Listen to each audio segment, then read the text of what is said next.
Bienvenue, étranger. J'ai appris que mes hommes t'avaient capturé ce matin, que tu t'étais laissé prendre. Alors, comme ça, tu veux savoir, étranger. Savoir comment nous, les Fremen, sommes devenus ce que nous sommes. Pourquoi nous appelons cette planète brutale et sans pitié Arrakis, notre foyer. Je vais te raconter. Mais sache que chaque mot est une goutte précieuse.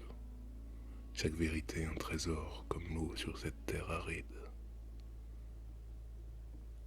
Nos ancêtres, ils n'étaient pas nés du désert. Non, ils venaient d'ailleurs. D'un monde que nous ne connaissons que dans les récits transmis de père en fils et de mère en fille. Ce monde, ils l'appelaient Poridrine. Un lieu verdoyant où les rivières chantaient et où les arbres donnaient des fruits en abondance. Un paradis. Mais l'homme, vois-tu, a toujours eu cette manie de détruire tout ce qu'il touche. Avant que nous ne devenions Fremen, nous étions les Zensunni, un peuple de nomades errant de monde en monde, fuyant la servitude et la domination. La galaxie à cette époque était un vaste champ de feu et de chaînes. Nos ancêtres étaient des esclaves.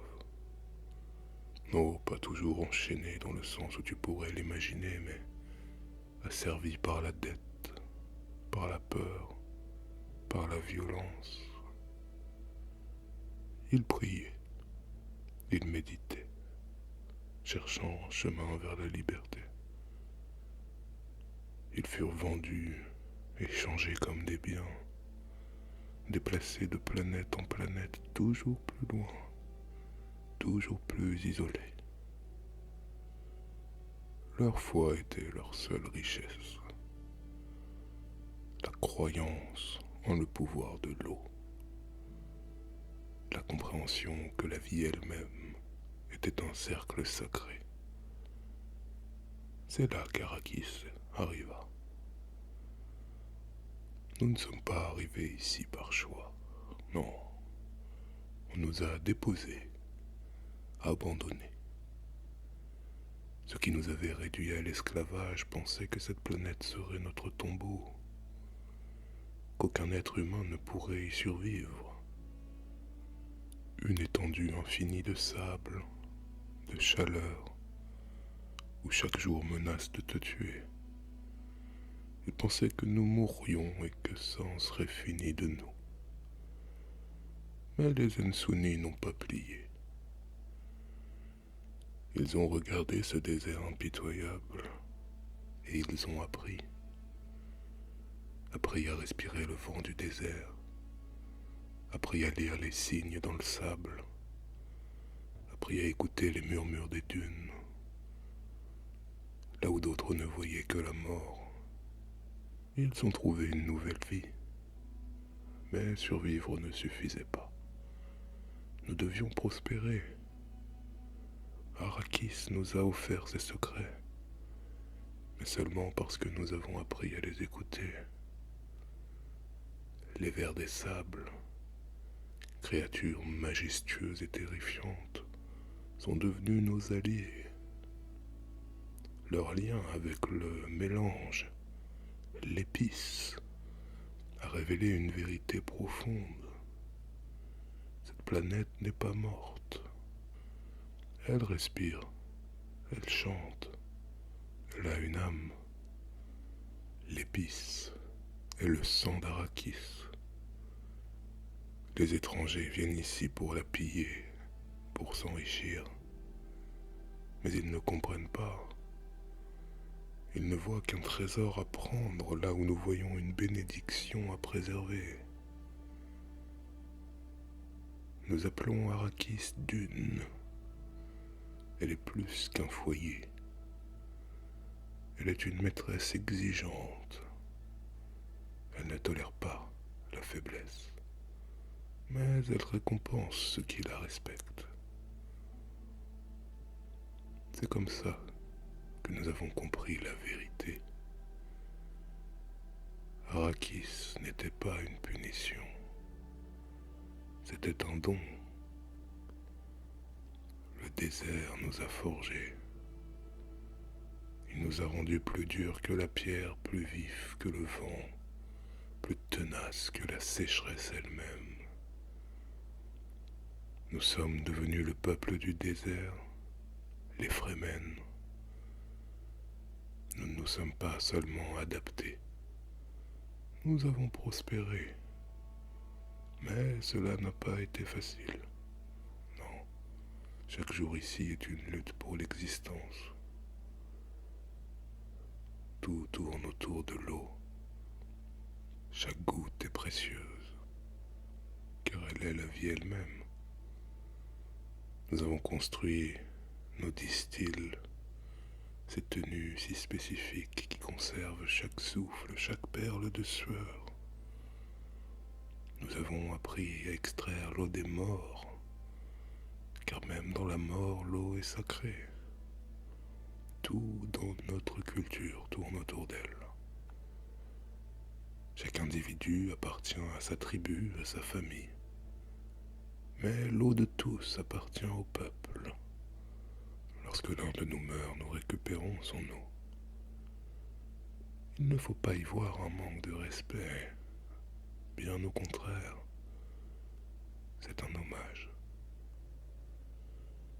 Car même dans la mort, l'eau d'un homme doit nourrir la vie. Nous vivons dans des sitches, des refuges cachés dans les montagnes.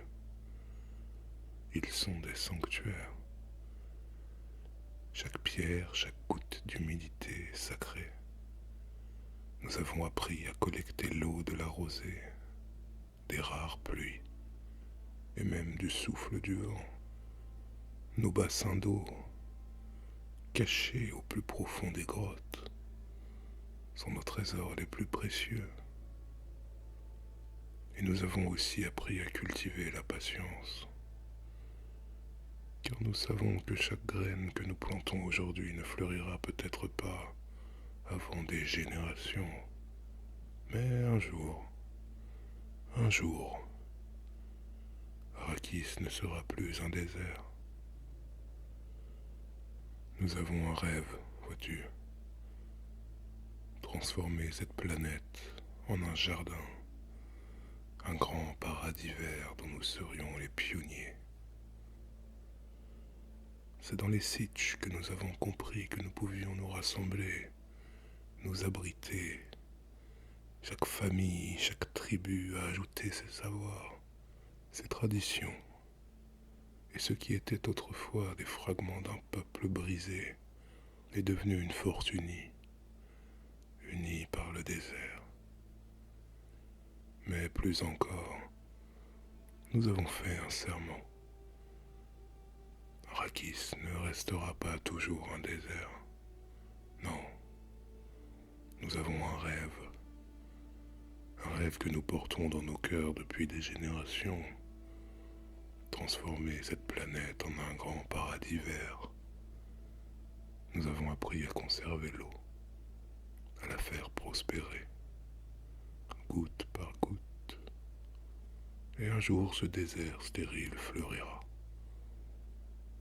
Nous en serons les grands jardiniers. Oh, je vois bien à ton air étranger que tu n'y crois pas. Que pour toi il s'agit d'un vœu pieux, d'un rêve d'enfant naïf. Mais nous savons que ce rêve est fragile. Les étrangers, comme toi, ils viennent pour l'épice. Ils ne voient pas Arrakis comme nous la voyons. Ils la pillent, la déchirent, ignorant les vies qu'ils détruisent. Et ce sont ces mêmes étrangers qui nous disent cruels, qui disent de nous que nous tuons sans pitié ceux qui s'aventurent sur notre territoire. Peut-être, Mais dis-moi, étranger, que ferais-tu si ton foyer était menacé? Si chaque grain de sable sous tes pieds était un trésor que d'autres veulent voler? Alors nous ne cherchons pas la guerre, mais nous ne l'évitons pas quand elle vient à nous. Mais pour autant, nous ne sommes pas seulement des guerriers étrangers. Nous sommes un peuple spirituel. Nous croyons que tout sur cette planète est connecté. Car nous avons compris que l'épice n'est pas une ressource. C'est un pont entre le présent et l'avenir, entre le corps et l'esprit. Nos visions, nos rêves, tous viennent du désert lui-même. Nous avons des prophéties étrangères, des légendes. Certains parlent d'un homme un jour qui viendra unir les Fremen, briser les chaînes de nos oppresseurs et réaliser notre rêve de faire fleurir Arrakis, le Lisan al-Gaïb. Peut-être que cet homme est déjà là, parmi nous, ou peut-être est-ce juste un conte. Toujours est-il que ce rêve nous porte.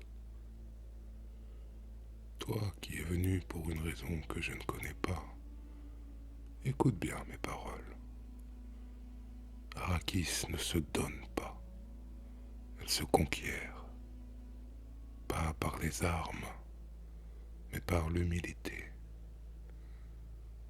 Respecte-la et peut-être, juste peut-être, t'accordera-t-elle un fragment de sa grâce. Voilà mon histoire, étranger, notre histoire. Mais souviens-toi, le désert a bien des secrets. Et seuls ceux qui l'écoutent avec respect peuvent espérer les comprendre. Tu vois, étranger, tu t'es laissé capturer pour entendre mon histoire. Et je trouve cela courageux. Alors nous allons récompenser ce courage et nous allons te laisser partir. Nous ne prendrons pas ton eau.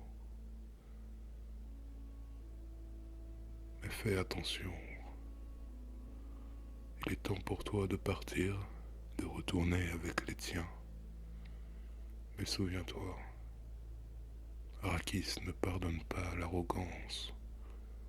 Si tu es venu ici pour exploiter, pour prendre, le désert te détruira. En revanche, si tu es venu pour apprendre, pour écouter, alors peut-être trouveras-tu un jour ta place parmi nous. Et alors, quand l'heure sera venue, nous nous reverrons. Peut-être, juste peut-être. Au revoir, étranger. Bonne chance dans le désert. Tu en auras besoin.